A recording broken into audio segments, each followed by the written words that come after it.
Je suis une appaïste de longue date. Dernièrement, j'aimais filmer avec mon téléphone portable des portraits de mes amis bénévoles. Pour le film anniversaire, on m'a confié une caméra à apprivoiser. J'ai accepté le défi sans vraiment me rendre compte de l'ampleur et de la difficulté de cette tâche. Et j'ai appris seule, comme j'ai pu, au gré de mes rencontres avec celles et ceux qui font vivre l'APA, pour tenter de restituer son histoire et son fonctionnement. Alors en fait, tout a commencé avec Claire Pic. Alors Claire Pic, c'était l'aïeule de Chantal Chaveria du Moulin. Et j'étais ami avec Chantal Chaveria. Et elle avait hérité de Claire Pic, son aïeul, un très important journal. Alors Chantal, elle se préoccupait du devenir de cet important journal de son aïeul. Et donc, elle a entrepris de le transcrire. Et c'était le moment où Philippe Lejeune préparait son livre Le Mois des Demoiselles. Et lors d'un colloque sur les archives privées à Nanterre, Chantal avait levé la main et a dit: et si on faisait une association?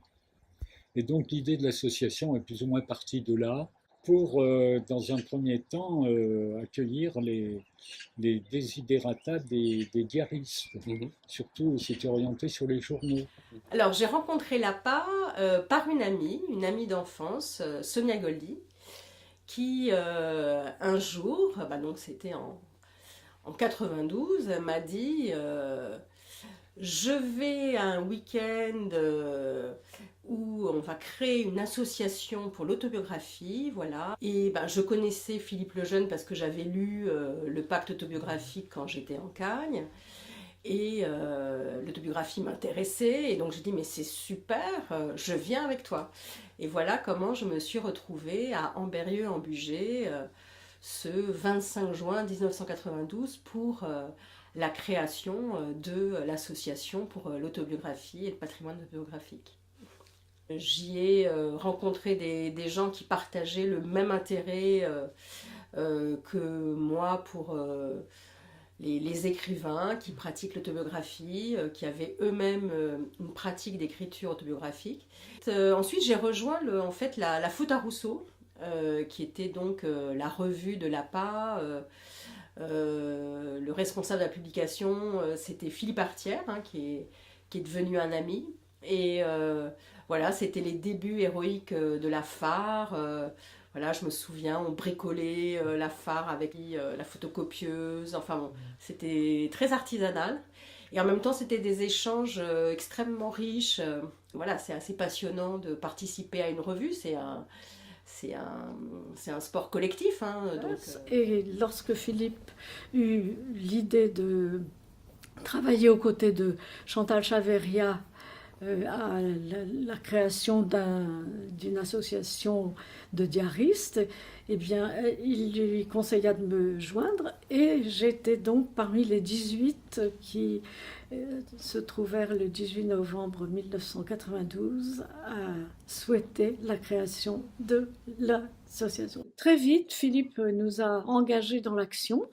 On a les réunions se succédaient et un jour, Philippe n'a même pas craint de dire que nous étions en train d'apprendre le métier de journaliste. Nous étions un groupe de lecture et on vivait en fait en se précipitant parmi les expéditions, enfin ce qui arrivait à Ambérieu, de nouveaux textes. Et ça a donné l'idée d'écrire parallèlement aux gardes-mémoire des cahiers sur un thème choisi par le groupe et dont les textes seraient réunis à la fin d'une année et mis à la disposition des adhérents de l'APA.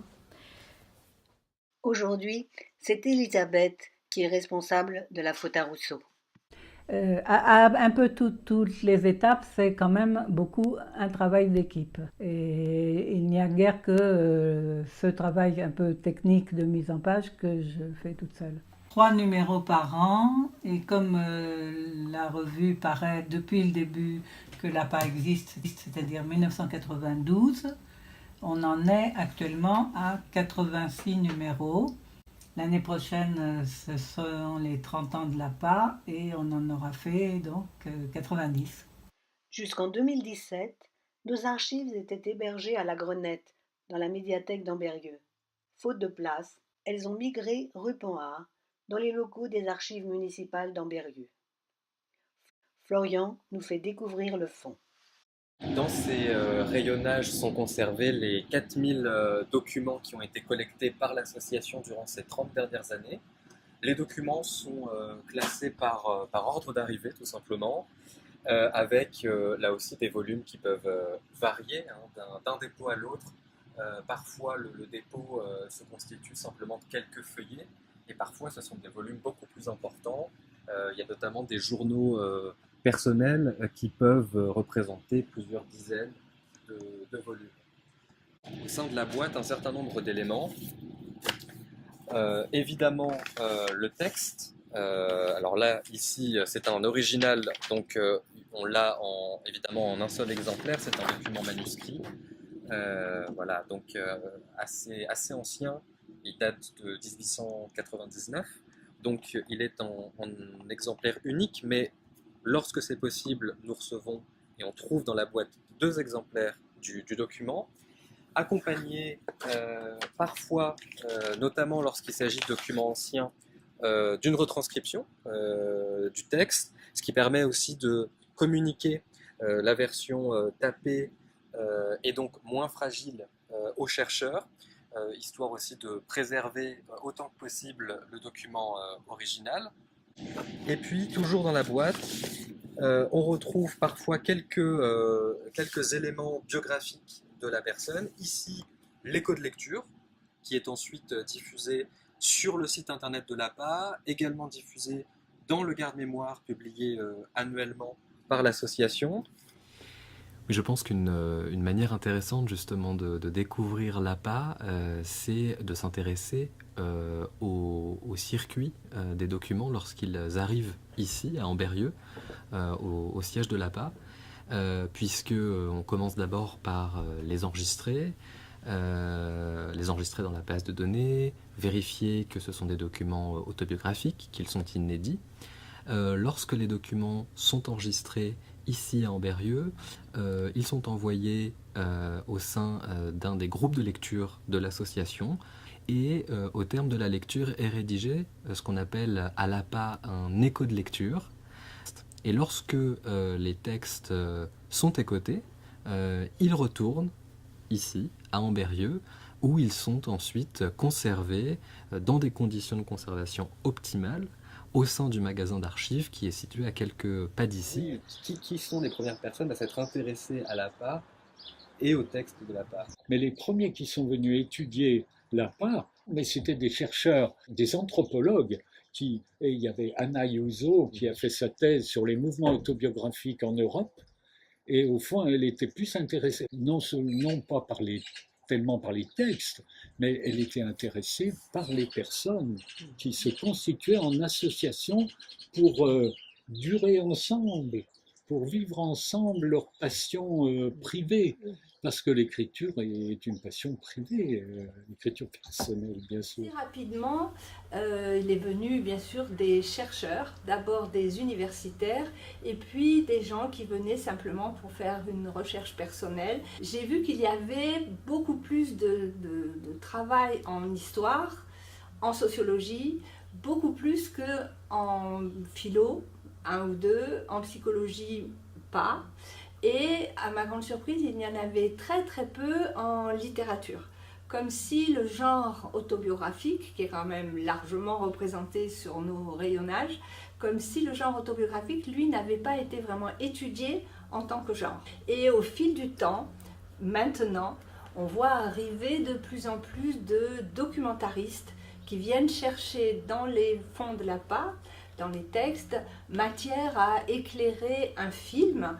Camille Ménager qui vient, elle, pour un film qu'elle préparait sur l'histoire des mers. Et Michel Dominici. Je me souvenais donc de l'APA comme d'un lieu d'un trésor, en fait, d'une caverne d'Ali Baba, dans lequel étaient rassemblés des milliers de témoignages d'anonymes. Et je me suis dit, tiens, je vais aller sur le site et je vais taper femmes au foyer. On verra bien. Et il y a, je crois, une quinzaine de documents qui sont sortis. Et du coup, je suis allée sur place. Mon immense surprise a été de constater que toutes racontaient la même chose. Je ne voulais pas raconter 3 vies singulières.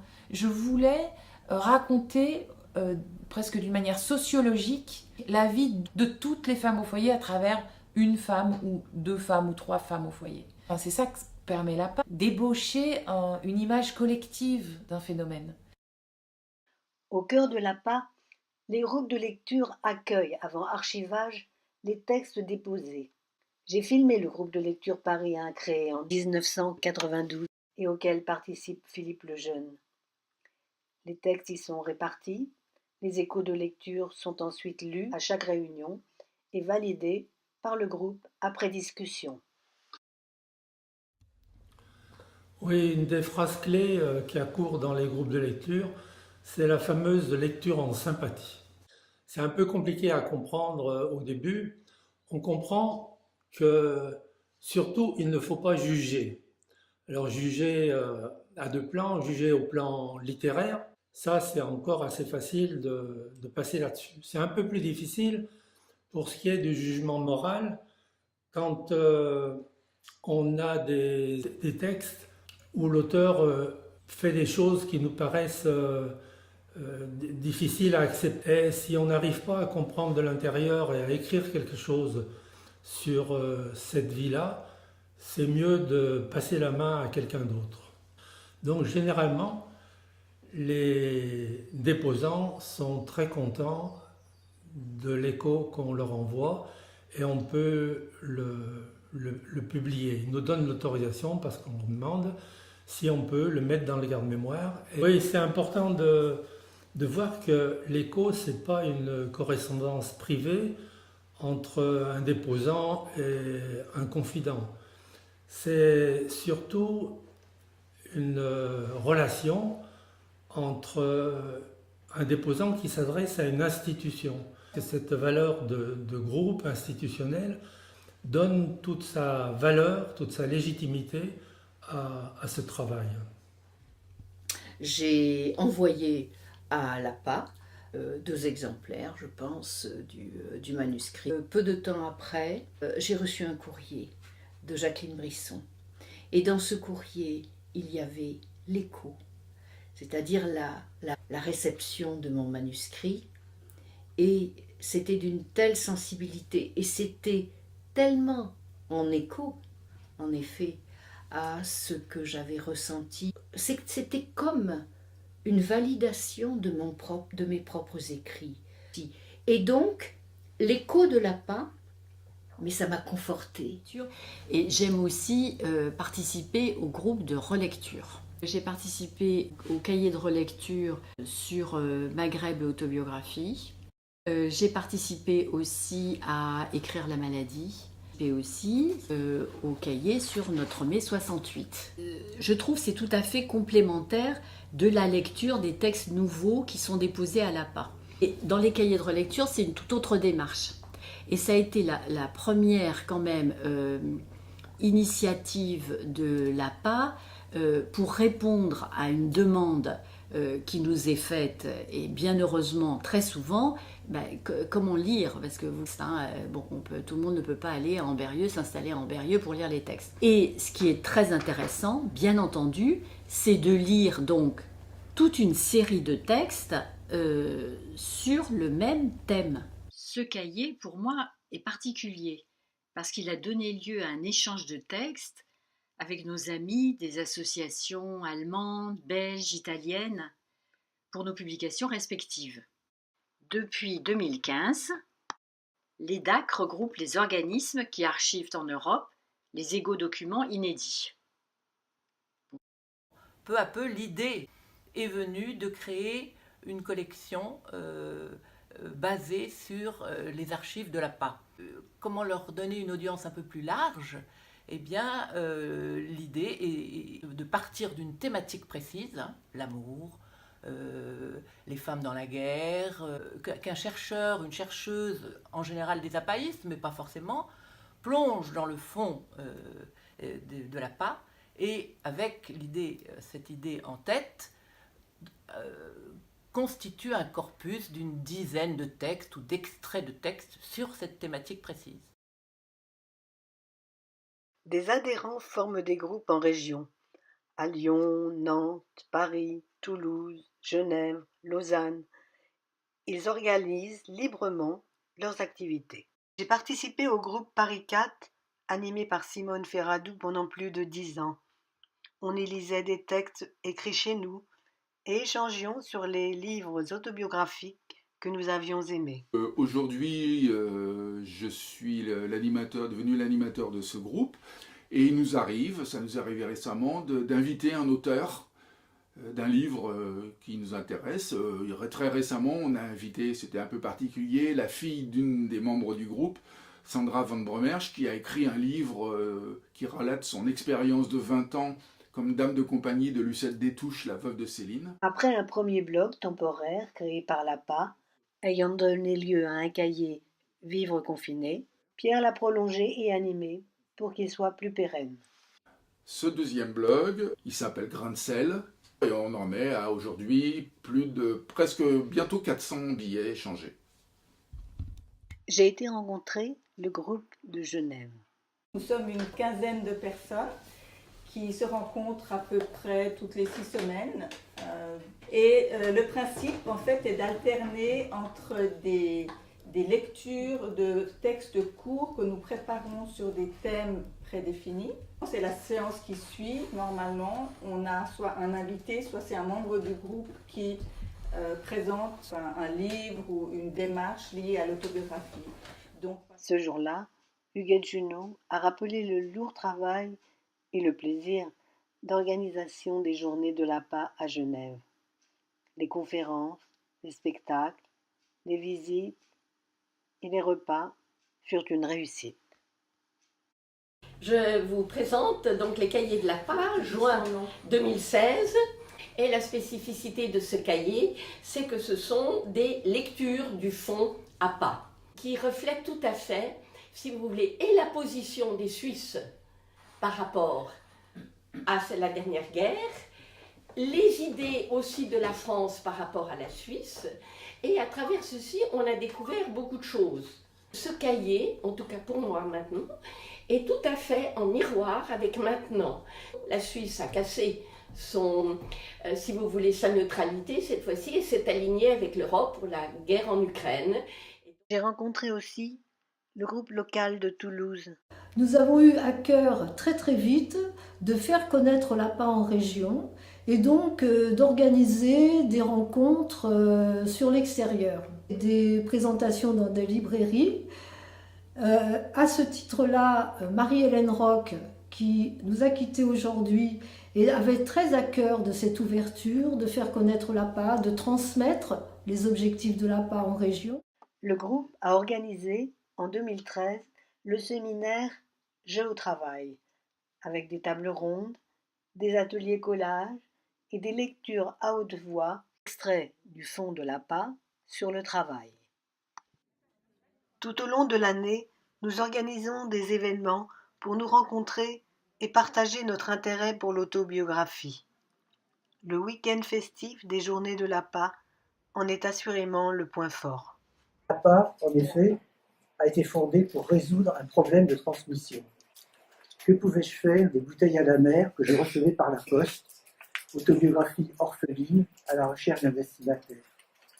La lecture en sympathie d'un souvent unique lecteur, manifesté par un écho de lecture, et l'archivage dans un lieu public, tels étaient les gages d'une transmission à la postérité.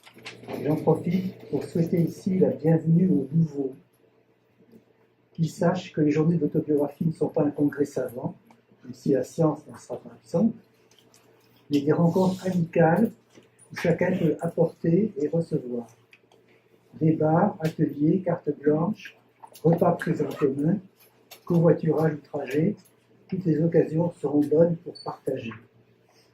Les journées de l'APA sont des des moments magnifiques. On est là ensemble plusieurs jours.